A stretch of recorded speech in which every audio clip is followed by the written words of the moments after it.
Howdy guys, I'm Jeep Jason, and today on the AutoEdits Jeep Wrangler, we're going to be installing this Metal Cloak 4-link long arm suspension under that thing. Now that's to match the 4-link that I have under the rear of this thing, and once I did that I went, oh gosh, that's a no-brainer. I want that same thing on the front of the Jeep. And since there's a lot of cutting,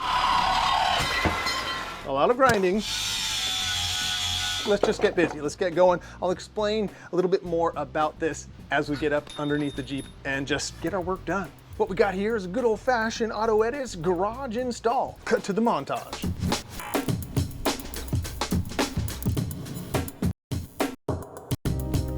Now first up is a disassembly. Now I've obviously taken the skid plates off already. So for now I'll get the Jeep lifted and supported on the 10-ton jack stands that I got a couple years ago. They were really expensive, but I find that supporting the Jeep there, because jack stands that I normally use on the frame back here are gonna kind of be in the way. So those have kind of actually paid off. That's a tip for me, is to get your Jeep supported out of the way of where you're gonna try to work. Now to be able to droop the axle down a little bit farther without stressing parts, I'm gonna go ahead and remove the drag link from the upper knuckle here. I'll remove the links to the sway bar, fold that up out of the way, disconnect the shocks so I can get that full droop, and I'll loosen up all of the suspension bushings to make that a little bit better. Even on the track bar there, I'll get that loosened up so everything freely moves up and down.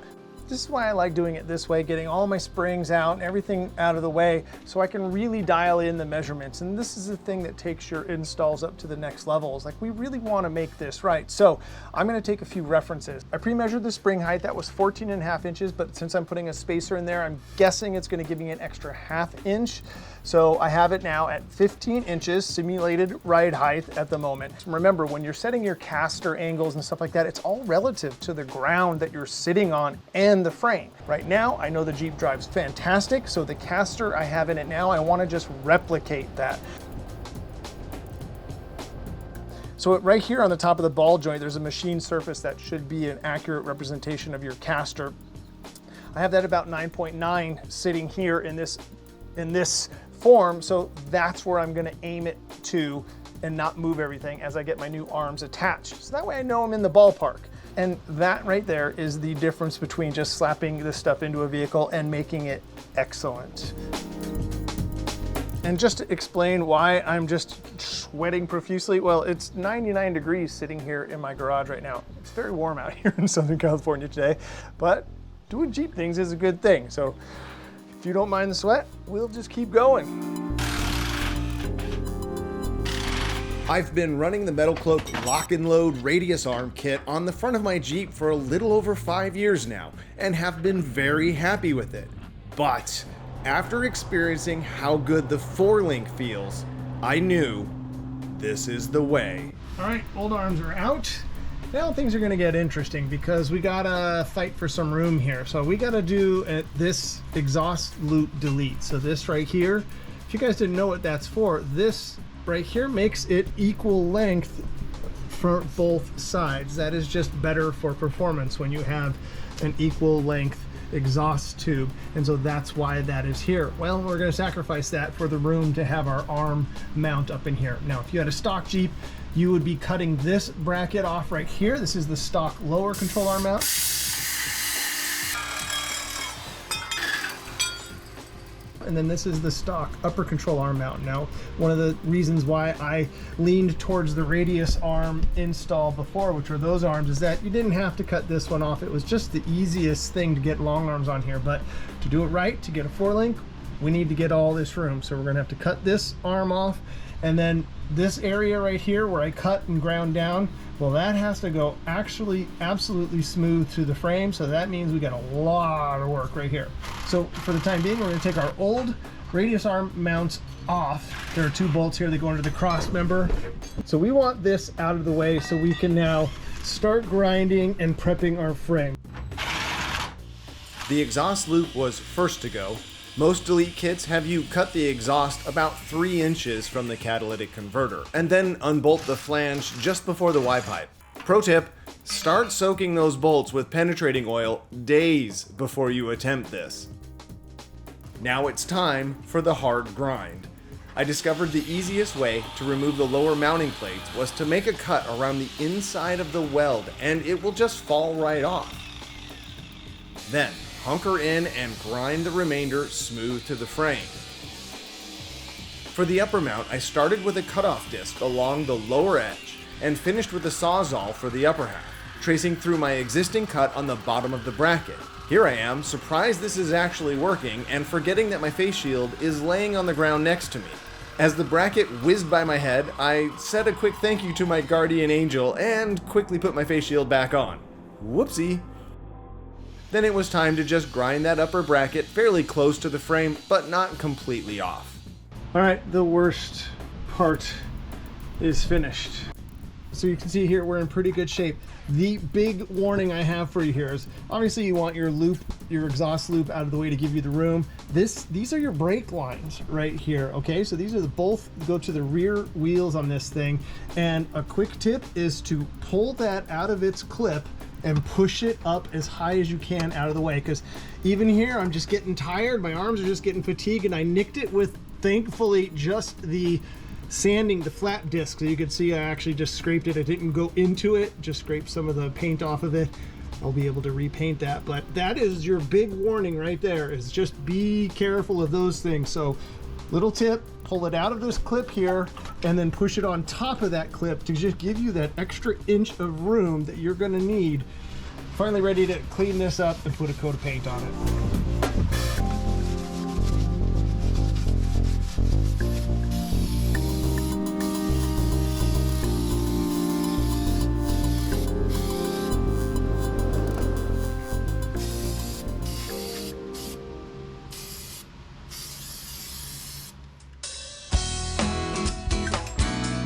Alright, buckle up because thankfully things start moving pretty fast now. So grab your nuts and bolts to get the mounting brackets installed.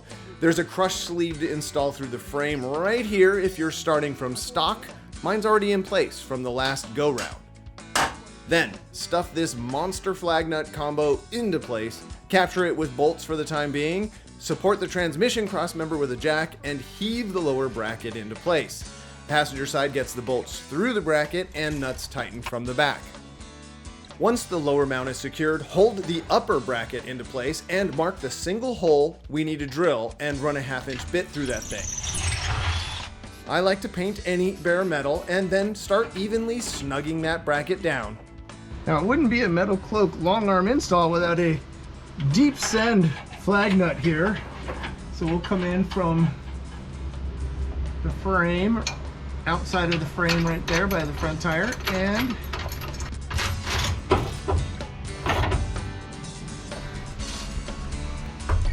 passenger side done.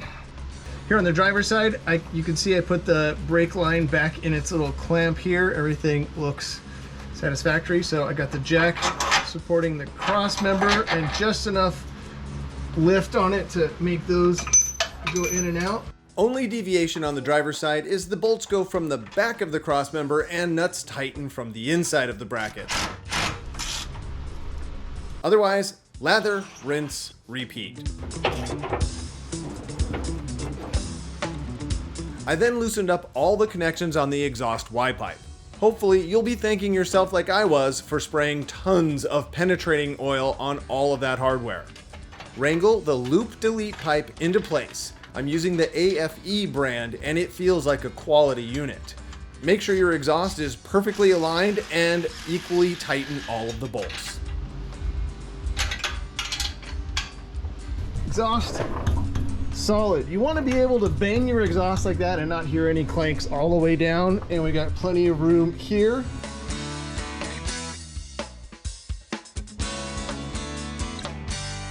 Now it's time to do the things that I really enjoy, and that's starting to bolt things together. And here come the tips that I always like to share in my videos of how to make your install just this much better, because paying attention now and spending a little bit of effort now as you install and measure and get things lined up will just give you several thousand miles and possibly years of great performance from the parts that you're bolting on your Jeep. And the starting recommended length that the Metal Cloak instructions has you at is 33 inches for the lower the big monster arm here. And believe it or not, since I didn't move my axle, it's been stationary on those jack stands, I measured eyelet to eyelet, and I'm gonna go 33 1/4. So just a 1/4 inch longer, because that's where I had the axle, that's where I found it to be absolutely perfect. But it just shows you how close and how good that is. And as you can see, I use these little dowels here to just hold these in place as I measure them, because having them exactly the same is a great starting point. But because chassis are different, we're gonna measure them once we get in there. But I always like to start here. And then on the upper arms, I have mine at 28 inches. So it's just gonna be a 1/4 inch longer on both settings. So that just gives me that peace of mind that they get it if they're that close. I'm gonna capture the upper link bolt here. Is the last couple of flag nuts. Getting real exciting here. Now that I have the axle connected upper and lower on both sides and all of the bolts in, we don't have anything tight yet. Nothing gets tightened until we get the springs and the whole thing sitting on its own weight. We just wanna make sure everything's centered. So I pick a point, pick anywhere on the frame that's consistent to both sides. So I'm picking this body mount here, up to the top of the ball joint here, and I have it exactly 22 inches from there to there on both sides. That way I know I have the axle dead square to the frame. Then you adjust the upper control arms to set the caster, and that's how far this ball joint, this spindle, sits in here. And on these lifted Jeeps, 7 to 8 degrees is ideal, is really good. Now, since I don't have the Jeep level to the ground right now, the caster reading I'm getting now is just a reference. So before I pulled it apart, sitting right here like this, I was getting 9.9 degrees. So what I'm doing is getting it back to that reference point. And so right now I have it at exactly 10 degrees caster, which is 0.1 degrees, almost human error, slightly more. So I'm dialed. And before we get the springs stuffed in here and start getting everything assembled, I want to just go ahead and go all the way up to full bump. So what would consider like a full stuff situation here, and just get a look at everything to make sure everything's clearancing right and see if, again, if your length is right. What I'm checking here is that the track bar, I still have a tiny bit of room here. Now this is one of the things that these adjustable bump stops help you do, is that if I were to go down to just 2 here, so I have 3, that gives me 3 inches of bump here, I would be hitting. So I would be not able to clear. This is my steering ram right here. So these are things to pay attention to now, rather than when you hit a huge bump out in the desert or in the rocks. So I'm gonna leave everything exactly how it is.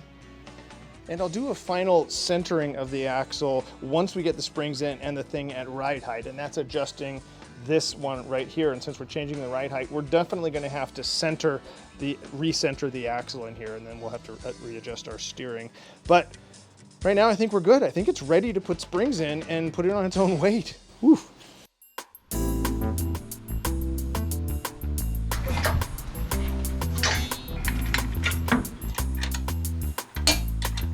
Once the springs, shocks, and bump stops are reinstalled, it's time to carefully get the weight of the Jeep back on the axle. I made some basic cross measurements to center it up, and only then should you run around and tighten everything.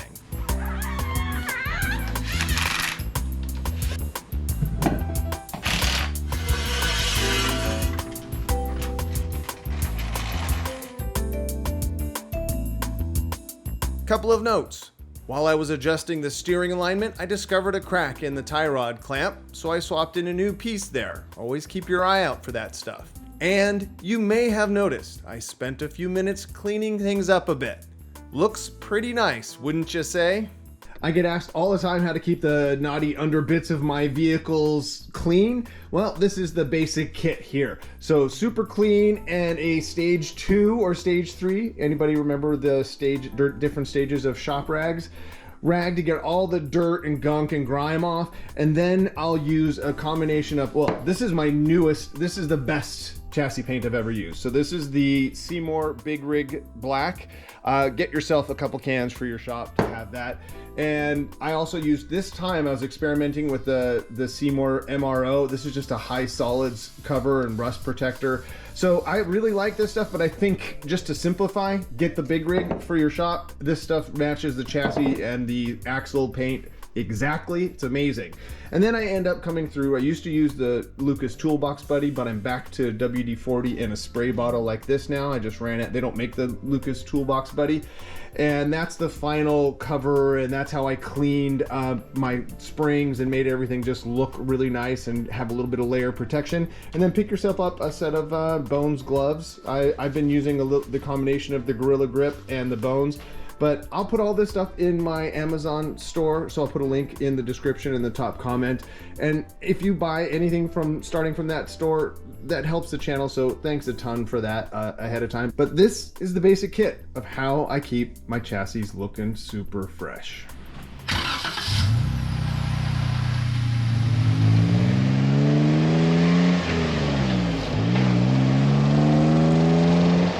First impression on the driving is the sound is, I just got to get that out of the way. The loop delete exhaust bit sounds crazy. Like, it's a little quieter, but I kind of like it.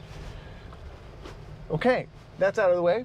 Weird that I noticed it so much, but all right, let's hit the potholes here at speed. Let's do it.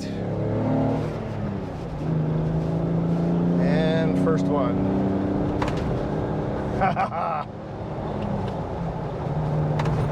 Oh my gosh. That is exactly what I would want to feel after this install. Just wow. Wow, wow, wow, wow.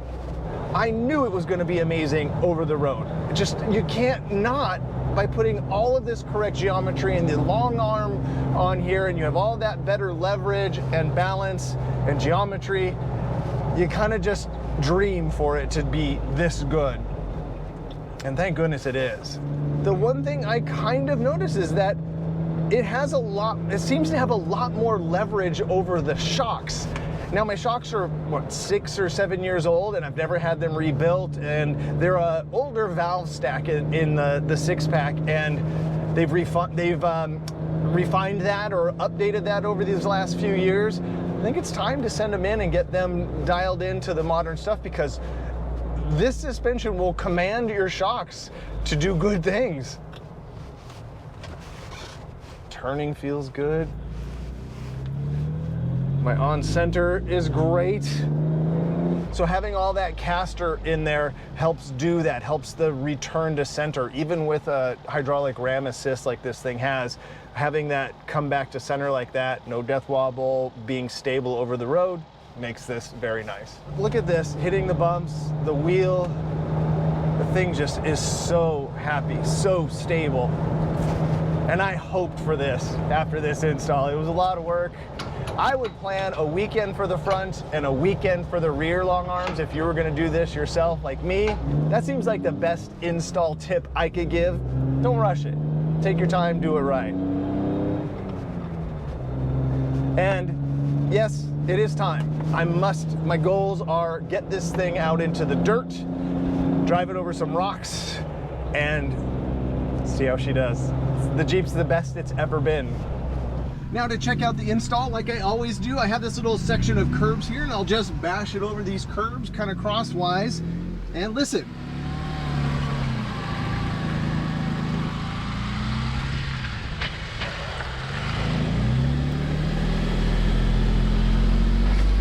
Didn't hear anything. And what we're checking for now are like pops or creaks or bangs or things that might not have gotten tightened, and see what's gonna make noise when we go put it in the rocks for real. But it kind of feels pretty stupid good. And there's so much flex and compliance here. Can't wait to check out this footage to see if it's as good, if it looks as good as it feels. There you have it.